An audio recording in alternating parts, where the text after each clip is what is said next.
რამდენად აუმჯობესებს კვლევის პროცესში პაციენტის უსაფრთხოებას თანამედროვე ტექნოლოგიური სიახლეები. საკითხის ირგვლივ დასავლეთ საქართველოს სამედიცინო ცენტრის ექიმი რადიოლოგი, აკადემიური დოქტორი ქეთევან სირბილაძე ისაუბრებს. ჰოსპიტალში არსებული უახლესი თაობის კომპიუტერულ ტომოგრაფში ინტეგრირებული არის ხელოვნური ინტელექტი, რაც ოპტიმიზირებული დასხივების დოზის ფონზე უზრუნველყოფს მაღალი ხარისხის გამოსახულების მიღებას.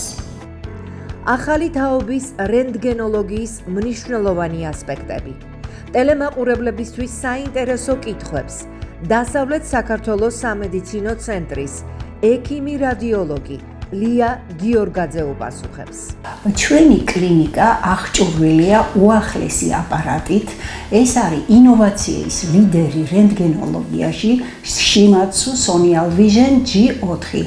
აპარატი გვაძლევს სამ განზომილებიან გამოსახულებას, რომელიც დეტალების ვიზუალიზაციას უკეთესად ვიძლევა, ვიდრე წინა თაობის აპარატები. 27 მარტს 19 საათზე ტელერადიო კომპანია რიონის ეთერში გადაცემაში ჯანმრთელობის საათი. პროფესიონალები აქტუალური თემების ირგვლივ ნანა რობაქიძესთან ერთად.